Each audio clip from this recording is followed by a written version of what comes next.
Surprise! Allô, allô, allô. Ça écoute Ah, comme si personne savait, machallah. ben non, évidemment. Mais il n'y a que les habitués de l'émission qui captent que quand même il manque quelqu'un. Ou Bon, quelque chose, machallah. ah, Ça t'a peut-être. man- En tout cas, aujourd'hui, ça t'a manqué de faire l'introduction avec moi? bah ouais, il y a quelque chose, j'étais un peu perdue. Je dis, mais comment je vais introduire tout ça? Ouais. Comment commencer, j'avoue. Mais tu t'es très bien débrouillée, machallah. Alors, C'était spontané et fluide. ah bah, alhamdoulilah. Bah écoute, il suffit de me connecter à ton livre et à toi, et puis ça y est, j'ai forcément des choses Ah, à c'est dire. trop gentil. En tout cas, ce que je vais faire d'abord, c'est te présenter. Pour les Mhm. personnes qui ne connaissent pas, elles peuvent aussi aller sur ton Instagram, Les Pensées de Kéry. Tu as un onglet avec, je pense que tu as répertorié en bio tes livres. Donc, Oui, allez découvrir l'univers de Kérima avec ses livres, avec ses pensées, toutes ses stories. C'est très, très riche en stories quotidiennes. Donc, voilà, rentrer dans son univers, c'est assez facile. Mais je vais ouais, quand les même. pensées de Kiri. Donc, je te C'est Kérima laisse le présenter. euh, Kerima Sheldeb, co-animatrice de Halo depuis plus de 2 ans, hein, puisque c'est le 30e épisode. Ouais. Euh, T'as pas 30 ans quand même, parce que ce serait bien que ce soit pour tes 30 ans, mais bon, ça, on passe. Donc, euh, la biographie. J'ai envie de lire d'abord, si tu me le permets, avant de présenter la couverture, la biographie, comment toi tu t'es présenté, ensuite je te présente. Ok. Donc, Kerima Sheldeb, je vais essayer de parler peut-être plus lentement. Tu es professeur de philosophie à Bruxelles. Mhm. Tu es passionné d'écriture. Tu as commencé dès ton plus jeune âge à écrire 2 recueils de nouvelles en 2015 et 2018. Et premier tome de ta longue saga, Le Nacre des Cœurs, eh bien, le premier tome, tu l'as publié il y a 2 ans, en 2023. Le deuxième tome vient de sortir, Le Nacre des Cœurs. Et je sais qu'il y en a un autre en préparation. Oui, c'est ça, Inch'Allah. Comment moi je te vois? Donc ça, c'est, on va dire, la carte d'identité de Kerima. Ok. Tu te vois comme une femme engagée contre toute forme d'injustice. Tu ne supportes pas l'injustice. On se connaît un petit peu maintenant. Oui. Et tu es, je trouve, une femme qui cache bien plus de trésors qu'elle n'en montre. Oh, Vraiment. Euh, Là, comme ça, quand on t'aborde, on ne sait pas toute la richesse derrière de tout ce que tu as comme enseignement à donner, de toutes les études que tu as menées. Je ne sais pas si je peux en parler là. oui, pas de souci, ouais. Kerima, c'est quand même quelqu'un, et c'est pas donné à tout le monde, qui a fait des études. euh, Comment on appelle ça? Bien sûr, j'oublie. Classe Ouais. préparatoire. Elle a fait des classes préparatoires. C'est un boulot de dingue. C'est vraiment pas pour tout le monde. Ensuite, des études universitaires en philosophie. Elle a passé le concours de professorat plusieurs fois. Donc tout ça, ça lui a forgé une culture générale et une culture philosophique vraiment impressionnante. Qu'on retrouve dans tes livres. Enfin, ça, j'en parlerai après. Il y a beaucoup de culture. Je trouve qu'on se cultive en lisant ton livre.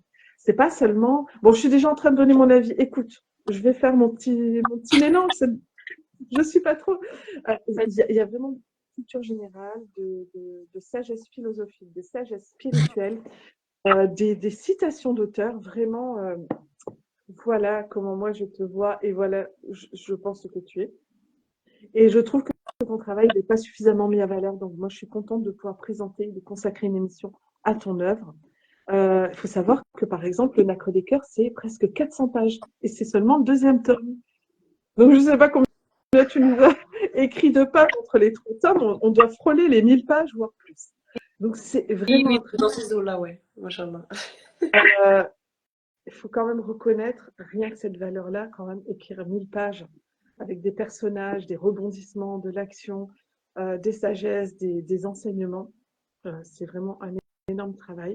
Et Oui. Inch'Allah, je demande à Allah qu'il fasse de ce livre, qu'il voyage vers le maximum de cœurs possible Amine. et que ce soit le plus impactant possible. Vraiment. Amine, c'est aussi ma doha, quand j'écris, je demande toujours à Allah qui fasse de mon écriture une source de guidée et pas une source d'égarement ou de mauvaises choses. Tu vois, quelque chose de bien. Peu importe si c'est la guidée ou autre chose, quelque chose de positif chez mes lecteurs.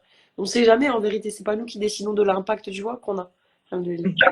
Amin, amin. Et merci aussi à toutes les personnes qui nous rejoignent. Si jamais vous avez des questions au fur et à mesure de l'émission par rapport à l'autrice Kerima Shelbab, par rapport à son livre Le Nacre des cœurs, n'hésitez surtout pas avec vos questions. Ça nous permet aussi d'élargir la présentation et le débat. Alors, Exactement. très bien, si tu veux bien, que tu nous présentes un petit peu ton deuxième tome, Le Nacre des cœurs. Très bien. Alors, bien sûr, donc, pour présenter le deuxième, il faut que je refasse un très très court point sur le premier. Donc, comme tu l'as bien dit, c'est mon troisième livre, Le Nacre des cœurs, et c'est mon premier roman, parce que j'ai publié 2 recueils de nouvelles avant. Là, c'est vraiment mon premier roman. Et je le décris habituellement, j'ai l'habitude, Léa, elle sera habituée, comme une odyssée spirituelle dans laquelle on part d'un personnage originaire de Turquie, donc d'Istanbul, et plus précisément, donc, parce que c'est un peu le berceau de la spiritualité, et ce personnage, il va bourlinguer à travers la Turquie, puis à travers le monde. Donc cette odyssée, c'est également pardon, une odyssée géographique, parce qu'il va rencontrer tout un panel de personnages avec leur culture, leurs us et coutumes différents venant de leur propre pays, mais ces personnages-là, s'ils sont tous différents, ils aspirent tous à la même chose, bien évidemment, même parfois inconsciemment. Qui est se reconnecter avec eux-mêmes, trouver la paix intérieure. On ne parle pas encore forcément de Dieu, hein, mais chaque être humain, je pense, en tout cas j'en suis convaincue, a cette aspiration première, même s'il ne la formule pas, même si ce n'est pas explicite, de être en paix avec lui-même, de trouver une paix intérieure. Parce qu'en vérité, on peut avoir tout l'or du monde, et on le voit chez beaucoup de personnes, hein. La paix intérieure, c'est quand même quelque chose qui a pas de valeur, qui a pas de prix, pardon, qui a une très grande valeur, qui a pas de prix. Et donc voilà, le but de cet ouvrage, c'est un petit peu de réconcilier de façon très modeste, hein, vraiment. Je mets juste des graines et c'est là qui fait le reste. Je ne suis personne. Parce que des fois, ça fait un peu, tu sais, en mode la héroïne du siècle. Je vais réconcilier les gens avec Dieu. Non, mais par contre là, pas du tout. J'essaye de mettre des graines, tu vois. Mais c'est Dieu qui fait les choses et nous, on porte que nos ambitions. Donc, c'est donc celui, voilà, de réconcilier autant que faire se peut notre Oumma, dans un premier temps, face aux nombreux clivages qui la divisent, parce qu'on se rend compte aussi qu'entre nous, voilà, je te l'apprends pas, il y a quand même, malheureusement, entre certains groupes, entre certains mazhabs, certaines écoles, il y a quand même beaucoup de clivages qui est très dommage. Et voilà, réconcilier un peu les gens par rapport aux différentes façons qu'ils rencontrent chez leurs autres frères et sœurs, de pratiquer, de lire le Coran, de se connecter. C'est surtout se connecter, en fait, moi tu l'as bien dit au début, se connecter à l'autre. En fait, il faut comprendre que, c'est un truc que je dis tout le temps, je sais que des fois c'est pas bien pris, mais bon, c'est pas grave. Euh, L'interprétation du Coran, le tafsir, il est unique, c'est-à-dire dans le sens de l'historicité, dans le sens du contexte, dans le sens de la science, tout ce qui est, tu vois, matériel. Mais la façon dont tu vas interpréter les versets, la façon dont ça rentre dans ton cœur, pour moi, c'est vraiment personnel. Et c'est pour ça que ça me plaît pas. Certains imams, certains profs que j'ai eus, qui m'ont dit non, en islam, t'as pas le droit de dire je pense, t'as pas le droit d'exprimer, t'as pas le droit de. Subhanallah, enfin, je sais pas, comment tu peux dire ça à un croyant, tu vois, c'est horrible.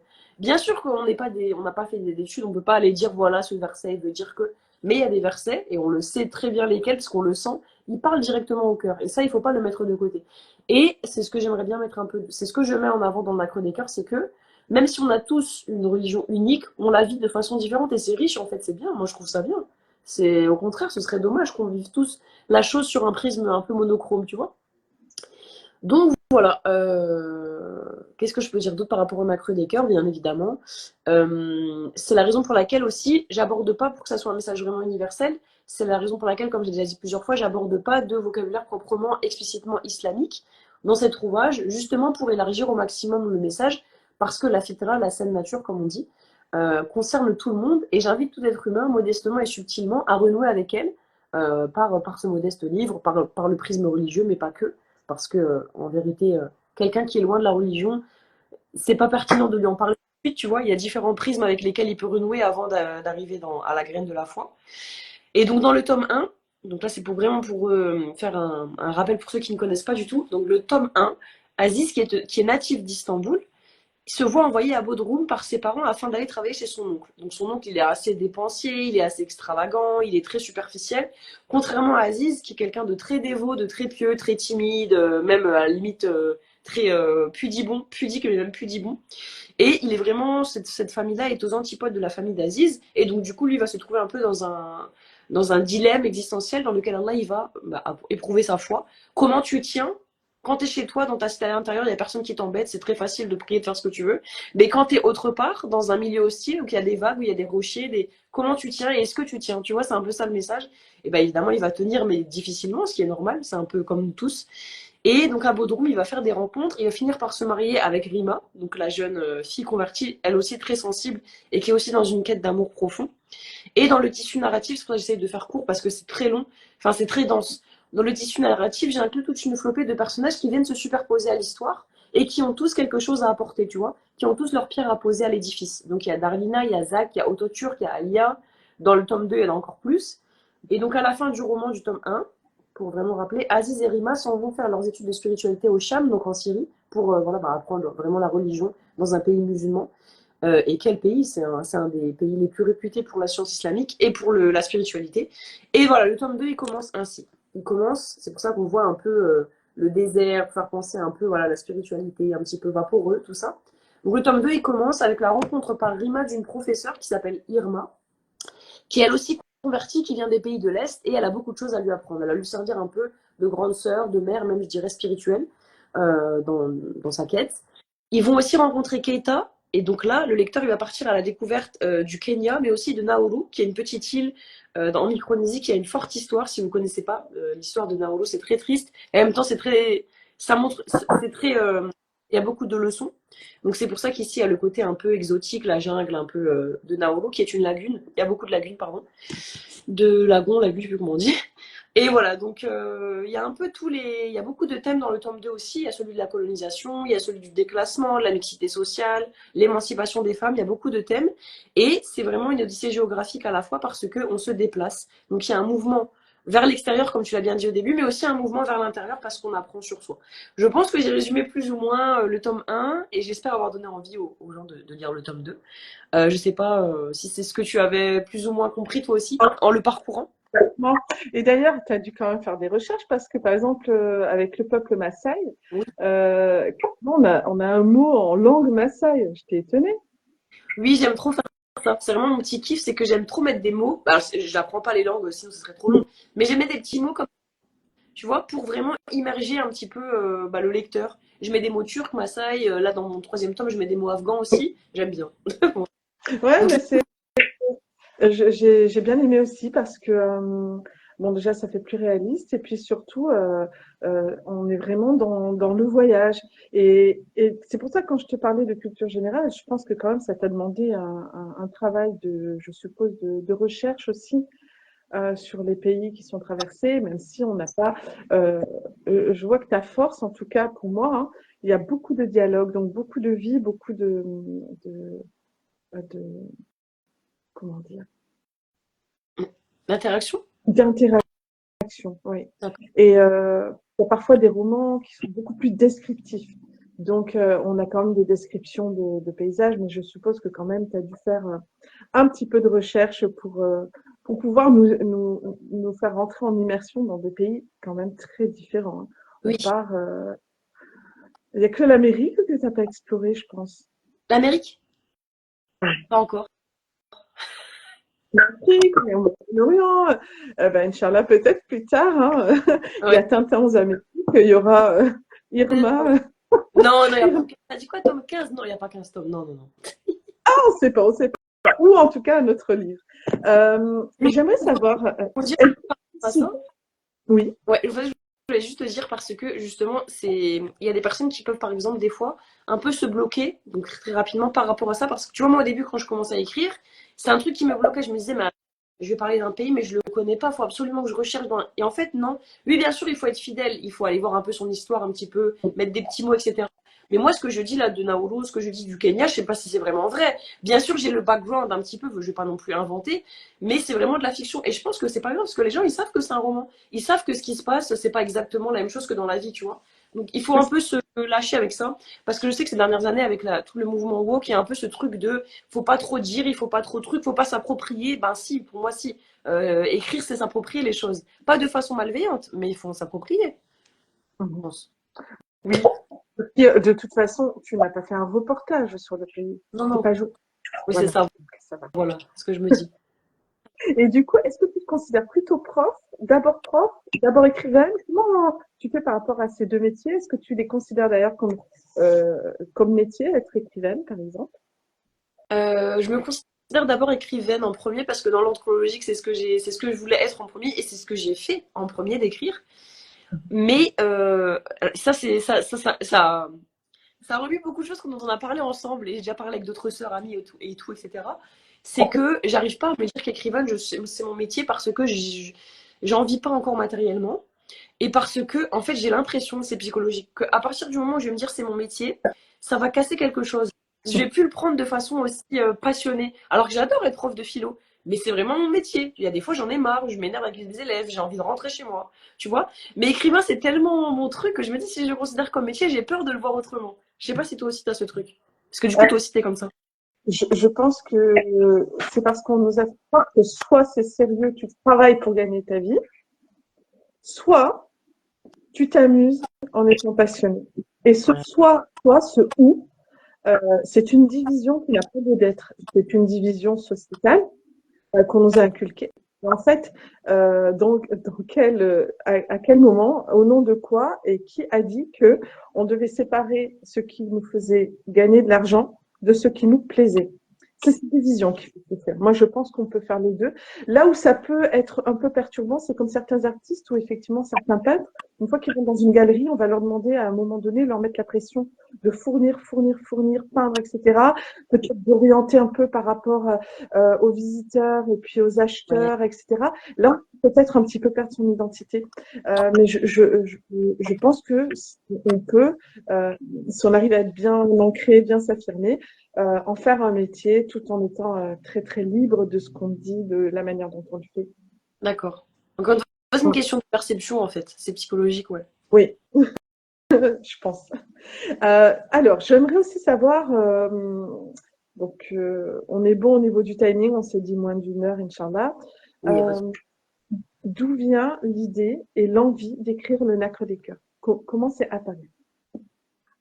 Comment c'est apparu? Donc, chronologiquement ou alors intérieurement dans ma. Tu vois ce Euh, que je veux dire? Comme tu veux, comme tu sens pour la réponse. Ok. Bah, chronologiquement, comme je l'ai déjà dit, j'étais en train de revenir de vacances. Et donc, j'étais en train d'écrire. J'avais pris mon petit ordinateur. D'ailleurs, je me rappelle à l'époque, c'était le petit que j'avais avant.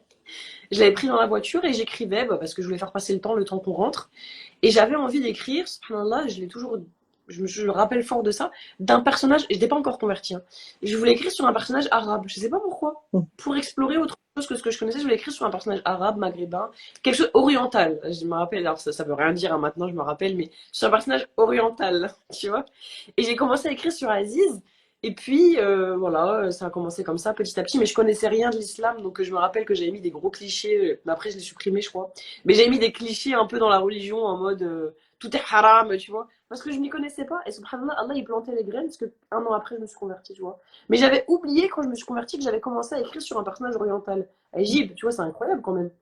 Bref, donc j'ai commencé comme ça en voiture et puis après j'ai laissé de côté pendant quelques mois, j'ai repris ensuite. Et je pense que c'était une envie intérieure de vraiment, subhanallah, c'est ça je me dis en fait c'est peut-être les premières graines de ma conversion parce que je me rappelle je voulais écrire sur quelque chose d'autre que moi, sur quelque chose que je ne connaissais pas, un univers plus ésotérique, tu vois les gros clichés genre spirituel, genre tu vois les rayons à Auchan genre les Ramadan night, tu vois oriental night. Oui. Voilà, tu vois. Je voulais écrire sur un truc un peu exotique, subhanallah. Exotique pour moi, hein, bien sûr, c'est-à-dire que je ne connaissais pas. Et j'ai commencé comme ça. Et quand je me suis convertie, forcément, j'ai repris le récit. Et là, ben, il a été nourri de ce que je connaissais, donc pas de clichés, de ce que je connaissais. Puis ensuite, je suis partie à Istanbul. J'ai tout refait en mode istambouliote, c'est-à-dire que j'ai vraiment tout fait en mode dans la ville d'Istanbul, parce que j'avais pas encore de ville définie. Et voilà, ça s'est fait un petit peu comme ça. Mais de base, c'est parti sur une impulsion d'aller vers autre chose que ce que je connaissais. Subhanallah, donc voilà. Explorer Oui, l'inconnu, quoi. Mm. c'est ça. Et après, mon intention s'est affinée avec le fait de passer des messages. Mais au début, c'était vraiment ça le commencement. Et par rapport à l'écriture de ton livre, est-ce que tu as des rituels, des routines, ou est-ce que tu écrivais quand tu avais le temps, quand tu pouvais? Moi, la question du rituel, c'est toujours un peu compliqué parce que j'essaye de m'y tenir, mais bon, bah, comme tout le monde, hein, on a une vie et voilà, comme je disais samedi à ma dédicace, c'est bien de casser un peu ce truc de, tu sais, ce cliché de l'écrivain enfermé dans son donjon qui est caché, comment dire, séparé du monde et qui écrit 7 heures par jour. Il y en a qui arrivent, mais la vraie vie, bon, qu'on partage, je pense, plus ou moins tous, c'est pas ça, quoi, tu vois. J'essaye d'écrire souvent le soir, j'aime bien le soir, il y a une certaine, il y a une ambiance, il y a un truc, tu vois, il y a un mood le soir mais j'arrive pas tout le temps. Et souvent, ce que je disais aussi, c'est que j'ai des inspirations que j'écris sur mon téléphone. Tu sais, ah, j'ai envie de parler de ça. Genre, ça, vraiment, faut que j'écrive. Et j'écris quelques mots-clés, parce que pour moi, c'est dur un peu d'écrire dans les transports. Ça m'arrive, mais c'est dur. Et Mhm. après, quand je rentre, là, je le mets en forme. Je suis un peu, je pense que t'as remarqué, un peu psychorigide et j'ai besoin des cadres, tu vois. J'arrive pas à écrire sur un bout de papier. Moi, je dirais pas psychologie. En fait, aimer le cadre et poser un cadre, Oui, c'est une qualité. merci. T'es trop mignonne là-dedans. Ouais, mais c'est vrai, Oui, ouais. c'est vrai. Tout dépend de comment tu vois le truc, en fait. Mhm. Parce que pendant ta soi-disant psychorigidité, t'as permis d'écrire 3 tomes de 400 pages. Ouais, c'est vrai. Alhamdoulilah. Donc, c'est pas si mauvais que ça, Ouais. hein? Mais ce que Ouais, des fois, j'aimerais bien être comme les personnes qu'on voit un peu, qui, bah, je pense aussi que t'es un peu comme ça toi aussi, qui écrivent un peu n'importe où. J'y arrive, mais il faut vraiment que ce soit un texte, genre un texte, tu vois, comme les textes sur Instagram, c'est un petit texte, là ça va. Mais si c'est me reprendre dans mon roman alors que je suis dans le métro, c'est. Non, j'arrive pas. Mais en fait, il n'y a pas de. Tu vois, comme tu parles de rencontre avec l'autre dans ton livre, d'acceptation du fonctionnement de l'autre, d'acceptation Ouais, de la vie de l'autre, d'unicité, toi, c'est pareil. ouais, Ton c'est ça. unicité d'écriture, ta façon de fonctionner, ta façon d'écrire, ton univers, euh, il n'y a pas à le modifier. Il n'y a pas à le modifier parce qu'il n'y a pas de bonne maths. En fait, ce qui compte, c'est où t'en arrives. C'est ton Mhm. résultat. Ouais, c'est le résultat C'est ton de la réalité, machin. Bah, c'est vrai. Et est-ce que tu penses, non, ça, je vais pas te poser la question parce que j'ai la réponse. Est-ce que tu vas en continuer d'écrire? Évidemment, je réponds Oui, à ta place. je vois. Et, et je voulais savoir, j'aimerais bien terminer l'interview avec cette question parce qu'après, on va laisser place en fait à de la lecture, vraiment du concret et rentrer dans ton livre. Oui. Euh, alors, top 5 ou top 3 ou top 1, peu importe, tu choisis ton chiffre, des livres ou des auteurs préférés et pourquoi? Ah, ok. Alors, tu sais que je suis en train de me dire, Alhamdulillah, qu'il n'y a pas très longtemps, il y a El Adawiya qui a fait une interview sur moi. Du coup, je vais me rappeler des livres que j'ai dit, parce que c'est une question, quand tu me la poses comme ça m'énerve, parce que j'arrive jamais à me rappeler de mes livres préférés, c'est grave quand même. Et Oh, après, je me dis, pourquoi j'ai pas dit ça? je Mais suis... c'est bizarre quand même, c'est trop, ouais. c'est trop frustrant. Mais alors, top 3 mais on va dire le Coran, c'est vraiment hors catégorie. Parce que voilà, c'est hors catégorie, d'accord? C'est en premier, évidemment. On va plutôt parler des livres bah, écrits par de simples humains. Donc, du côté philosophique, c'est toujours Sofiane Méziani que j'aime de tout mon cœur. Enfin, je l'adore, hein, j'adore ce qu'il fait. Je trouve que, enfin bref, j'adore ce qu'il fait. Parce que je trouve que vraiment, il arrive à réconcilier toute la jeunesse qui est maintenant, tu vois, qui arrive maintenant, avec ce truc de, en fait, non, l'islam, c'est pas un truc poussiéreux, ringard, avec que des interdits, et en même temps, il faut réfléchir, et il y a ce côté de, on peut très bien être un jeune de maintenant avec toute la modernité qu'on nous propose, et mener sa spiritualité, tu vois, vraiment, il arrive vraiment à concilier des trucs qui, à la base, pendant des millénaires, je veux dire, c'était très difficile à concilier. Philosophie et islam, il arrive à montrer comment ils se rejoignent, modernité et spiritualité. Enfin, Sofiane Mizani, c'est le best one pour moi. Ensuite, donc si on parle un peu des plus vieux classiques, on va dire Baudelaire, c'est vraiment une inspiration, donc ça c'est en poésie, que j'ai depuis qu'il commence à écrire. Je trouve que il a une plume qui est incroyable parce que il sait faire jaillir la beauté du chaos. Ça c'est un grand talent quand même. Et il sait magnifier la noirceur. Tu vois, c'est-à-dire que il écrit souvent des trucs tristes, mais en même temps c'est tellement beau. Enfin, c'est triste, mais c'est d'une sublimité que c'est incroyable. Donc Baudelaire, c'est mes amis. Et le troisième, qu'est-ce que j'apprécie beaucoup aussi? J'apprécie beaucoup d'auteurs, beaucoup d'autrices, mais si je fais des tops quand même, euh, je dirais peut-être Elif Shafak avec Soufi mon amour. C'est quand même un roman incroyable, il faut dire les choses, c'est assez incroyable. Je trouve que c'est. Et j'aime beaucoup aussi Catherine Pancol, rien à voir. Je sais pas si tu connais Catherine Pancol. Non. Elle écrit sa trilogie, La Vaste Lampe des crocodiles, Les écureuils de Central Park. C'est génial, franchement, si tu peux lire, c'est incroyable. Et j'aime beaucoup aussi, Anna, ce que tu fais, les portes de l'intérieur et ton univers aussi, de façon générale. Donc j'ai élargi. Mais non, mais parce que non, parce que top 3 c'est dur en fait de faire en top 3. Mais parce que moi j'aime bien aussi parler de petits auteurs, tu vois. Donc moi j'aime bien beaucoup ce que tu fais aussi. J'aime beaucoup Faiza Rehma, le jardin au fond de toi. Il y a Oui. beaucoup de petites autrices comme ça que je découvre et je trouve que c'est génial ce qu'elles font aussi. C'est bien d'en parler parce qu'on dit toujours Baudelaire, truc. Oui, mais il y a aussi nos petites autrices à nous, tu vois. Donc voilà. Et puis on a eu l'occasion de rencontrer beaucoup d'autrices, enfin de découvrir beaucoup d'autrices et notamment des poétesses cette année, je trouve. C'est chouette. Ouais. Un livre. Donc Ah, voilà, il y ben, en a plein. Et je voulais faire un top 3. vraiment par rapport à ton roman, est-ce que c'est fait? Oui, c'est forcément fait exprès, je pense, hein. On a Rima et Irma avec un lien un peu mère-fille. Pourquoi avoir choisi des prénoms comme ça, si proches? Bah parce que justement, bah comme tu l'as bien dit, c'est parce que effectivement là, donc c'est au début du La Chroniqueur du tome 2. Donc je vais juste montrer. C'est les ailes d'Irma ici. Et c'est Irma, justement. Tu vois pas que que je me trompe. Bah, juste pour montrer que en fait, Irma, quelque part, c'est un peu la version un peu plus avancée, un peu plus mature de Rima, tu vois. Cette personne qui, ben, elle est convertie aussi, elle est partie aussi d'un comment dire, d'un début de vie très compliqué, mais elle a su magnifier, elle a su transformer, elle a su s'ancrer. Et c'est un petit peu la maman spirituelle de Rima, c'est un peu son modèle, elle va lui donner voilà, des conseils pour prendre les choses avec plus de philosophie, parce qu'elle est prof de philo, donc c'est le cas de le dire. Et voilà, c'est un petit jeu de mots pour montrer leur lien très subtil, mais qui est bien existant. Oui, il y a comme un effet de miroir. Tu sais, quand tu lis le mot à l'envers, ri devient ir. Et au niveau des lettres, on a toutes les lettres de Marie aussi. Ah oui, c'est vrai, Mm. subhanallah. À- Et à- Marie, ça peut faire la mère, la madone un peu qui guide, tu vois. Oui, Mhm. Et, c'est ça. enfin, il y a tout un imaginaire. Oui. Mhm. Euh, hum, Qu'est-ce que tu en penses si on passe à la lecture en direct de ton livre? Oui, oui, ça me va, c'est très bien. Je pense que ce serait bien que ce soit toi d'abord qui nous choisisse un passage et peut-être même si tu veux le commenter. Ok, pas de souci. Alors,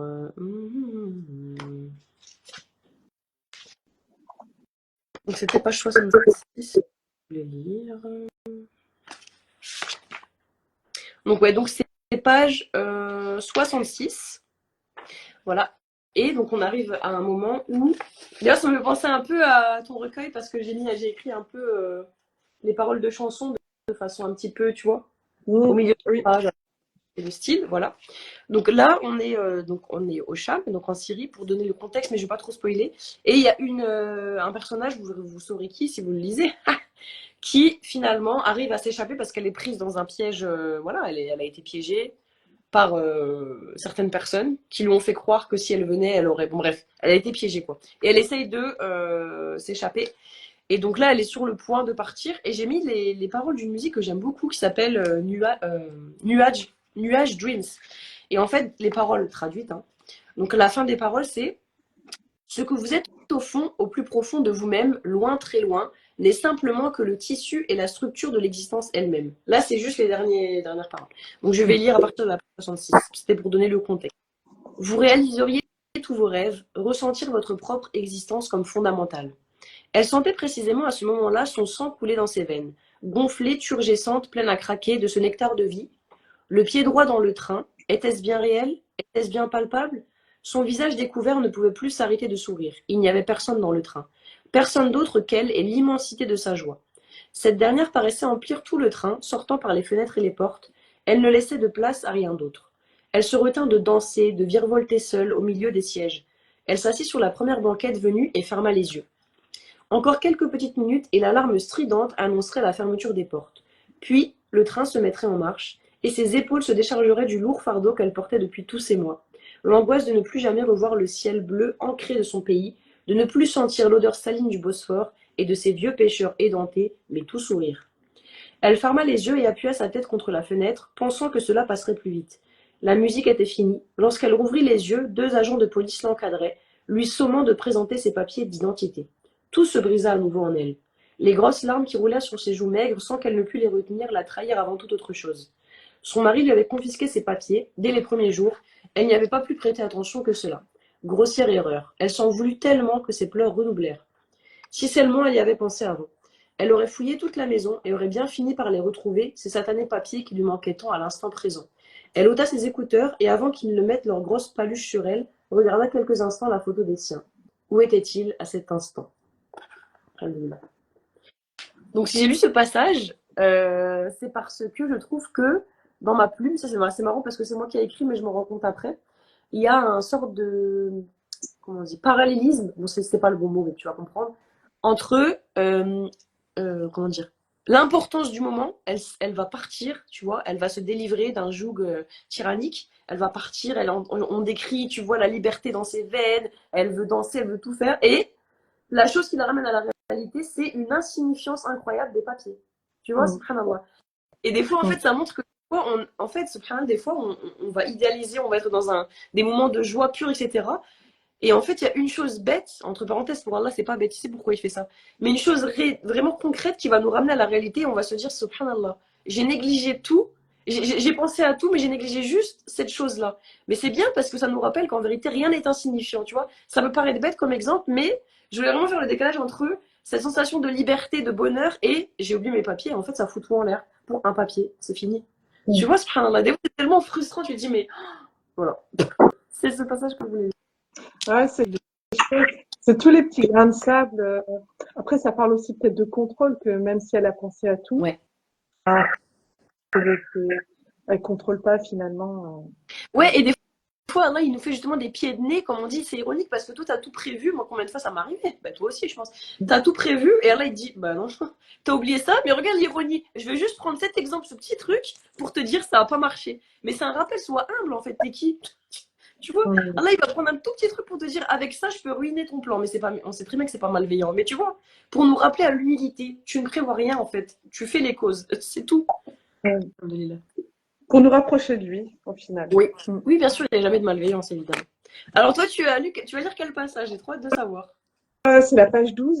Pourquoi? Parce que en fait, on a une application concrète au lieu de faire plein de théories autour de comment la, parce qu'en fait, c'est deux personnages. Alors, Jean-Paul et Simone, c'est les Ah deux oui, auteurs connus. tu sais c'est qui ou C'est pas? ça. Ouais. Oui. Ok, je me suis dit, non, ça peut pas être un hasard quand même. Ben non. Et pourquoi j'ai pris eux, à ton avis? La prof ressort là. Attends, j'en peux plus là. Je me calme. Parce qu'en fait, ils étaient très, on va dire, cartésiens peut-être. Non, pas cartésiens.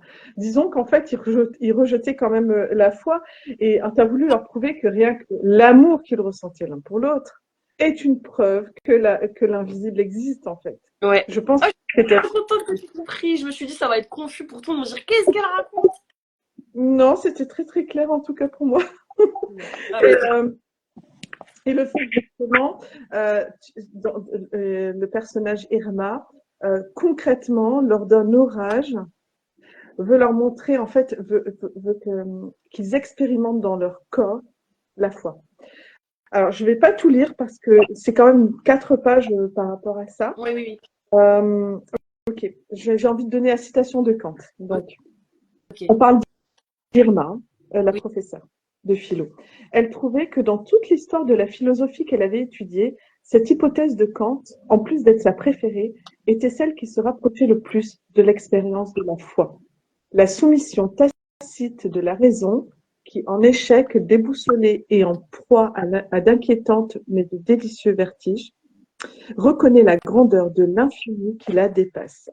Donc c'est la soumission de la raison à la foi. Elle leur expliqua le sentiment du sublime, les élèves comprirent d'autant plus qu'ils le vécurent en direct. Effectivement, Irma ne reculait devant aucun moyen pour amener ces jeunes à la réflexion, dans une société où l'on faisait tout pour les abrutir. Elle leur interdit, avant de sortir de la classe, de prendre leur parapluie. Et depuis les fenêtres des salles de classe voisines, on pouvait voir défiler une petite dame à l'allure prête, suivie de près par une armée de 21 petites têtes blondes, trempées jusqu'aux os et surexcitées. Irma les emmena jusqu'au milieu de la cour et s'arrêta brusquement. excuse-moi, j'oublie les lettres. Non. Et ça répond brusquement, leur dit en levant les yeux et les bras au ciel, toujours aussi calme au milieu de la tempête. Maintenant, regardez, tâchez de saisir l'insaisissable. L'orage grondait furieusement, le vacarme était terrible et les éclairs parsemaient, sans qu'on ne puisse jamais les appréhender, le ciel d'une inquiétante noirceur. Chaque élève, le cou dévissé vers le ciel, les mains un peu levées à hauteur de poitrine, tâchait d'embarrasser l'inappréhendable du moment. Seuls Jean-Paul et Simone, tremblotant côte à côte, les mains jointes, désespérément accrochés l'un à l'autre, gardaient peureusement les yeux fermés. Irma s'en voulut de jubiler devant cette image si cocasse. Les mentors de la science et de la raison, flageolant comme des feuilles au premier événement naturel, cela valait tout de même le détour. Se reprenant, elle s'avança vers eux, et afin de se faire entendre, malgré le bruit assourdissant du tonnerre, leur cria « Ouvrez les yeux, vous n'avez pas le droit d'être lâche, pas maintenant. Il faut affronter courageusement, n'est-ce pas? N'est-ce pas ce que vous prenez habituellement ?» Et je trouve ça génial. Merci. J'avoue, c'est un Voilà. beau. J'avoue, je suis assez fière de moi. Tu peux. Non, c'est génial parce qu'en fait, il y a ce qu'on dit et il y a ce qu'on ressent. Donc, elle les a mis face à leurs paroles qui ne tiennent pas la route face à l'expérience. Oui, c'est ça. Et plein de choses à dire. C'est rien que ce passage. C'est pour ça que je te dis que, bah, du coup, je passe à mon Ouais. avis sur le livre.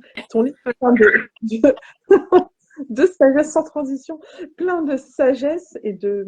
En fait, je trouve qu'il y a plein de passages où on peut en tirer vraiment. Tu vois, nacre, nectar, on est un peu aussi dans les mêmes lettres. Ouais. On peut tirer vraiment du nectar, plein d'enseignements. Inch'Allah, je pense que ton livre pourrait être utilisé dans certains cours, tu sais, ou certaines assises, certaines mosquées, certains lieux où les personnes, ou même des passages, tu sais, mettre sur ton Instagram juste des passages et qu'en pensez-vous? Ouais. Il y a tellement de choses à dire, vraiment. Enfin, en tout cas, voilà. Bon, bref, je vais pas tout dire. En tout cas, le corps est au centre de ton livre Ouais. et au centre de ta vie, tout simplement. Euh, donc, ouais, voilà. Et d'ailleurs, au centre, on a quand même la perle. Hein, Oui. la perle. C'est pour ça que je vois ton livre un peu comme un trésor. Enfin, il recèle vraiment beaucoup de trésors, machallah. Après, il y a des choses que j'ai déjà dit par rapport au voyage, par rapport aux actions. Oui, donc pour moi, c'est un livre qui a un effet thérapeutique parce que nous-mêmes, en tant que lecteurs, à travers tous les différents personnages, on a vraiment toute une colorimétrie de personnages. Ça permet vraiment de se voir en nous, de voir un petit peu les parts de nous qu'on retrouve chez eux et de vivre un peu des aventures par procuration. Et cette rencontre avec des parts de soi, c'est ça qui est thérapeutique. Euh, Vraiment, tu nous as fait toute une constellation, un groupe avec les personnages de ton livre. Oui. Et un des messages principaux, c'est vraiment l'acceptation de l'unicité et le retour vers l'unique. Voilà. L'acceptation de l'unicité, le retour vers l'unique, tout en étant soi-même différent, en fait, tu vois. C'est vraiment le message, mais tu as tout dit, mais pour insister, c'est vraiment le fait que, enfin, Allah, il est un. Lui, il n'y a pas de, y a pas de problème sur ça, tu vois. Mais nous, on est différents. Et c'est pas grave, en fait. C'est OK, comme diraient les mamans 2.0, tu vois. C'est OK d'être différent parce que il nous a créés comme ça, tu vois. Tant qu'on sait que dans notre cœur, il n'y a que lui, l'unicité, elle lui revient à lui. Nous, en fait, on est différents et c'est pas grave parce que il a, justement, lui, il est un peu, pour ça, pour imaginer, hein, bien sûr, c'est un peu comment on dit, le prisme avec toutes les milliers de couleurs, tu vois. Et chacun va se connecter à lui selon sa couleur. Moi, je le vois comme ça, en fait. Subhanallah. C'est l'unique avec tous les prismes de couleurs et nous, on est chacun le vert, le rose, le bleuté, le mauve, l'argenté, le plus doré, tu vois, le ocre, tu vois. Voilà, c'est comme ça que je le vois. Alhamdoulilah. Merci Anna pour ton avis. J'ai remarqué que tu as apprécié, donc ça me fait plaisir. Oui, oui. Et j'espère vraiment, je souhaite que chaque personne qui s'est connectée à ce live, euh, n'hésitez pas, surtout, pas une seconde, à vous procurer son livre. Eh ben déjà le premier, mais après le deuxième se lit aussi de manière indépendante. Hein, je veux Oui. dire, c'est pas grave de pas le premier. Où est-ce qu'on peut l'acheter si on veut se le procurer? Oui, alors bien sûr, Il est disponible sur Amazon.com. Il est disponible sur mon site éditeur, donc Atramanta, Atramenta, comme ça se prononce. Et il est disponible. Je vais commencer à le mettre un peu donc, dans les Mektaba à Bruxelles. Et il est aussi sur la Fnac. Et d'ailleurs, sur la Fnac, il y a moins 5%, moins 10%, je crois. Et je vais aussi voilà, essayer de faire un peu le tour des. En tout cas à Lille et Bruxelles, parce qu'après, je peux pas non plus aller courir partout. Le mettre un peu dans les Mektaba pour faire vivre un peu les petites librairies. C'est difficile, mais bon, on essaye. Ben, voilà, n'hésitez pas vraiment à vous procurer.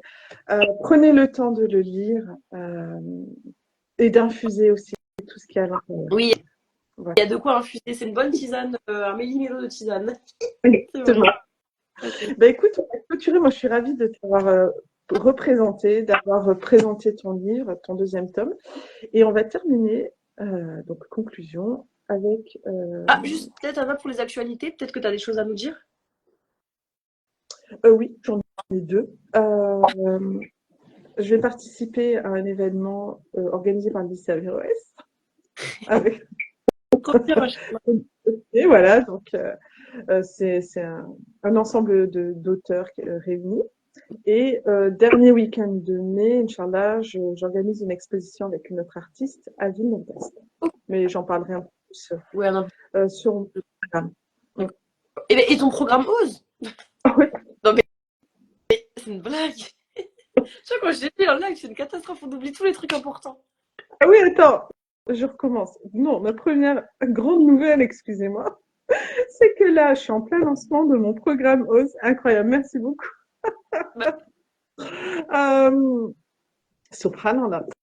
Et donc, ça va commencer la semaine prochaine. Je vais réunir 6 femmes pendant 12 semaines, à raison de 2 heures de Zoom par semaine, plus un groupe privé ouvert quotidiennement pour se reconnecter à sa part créative et artistique.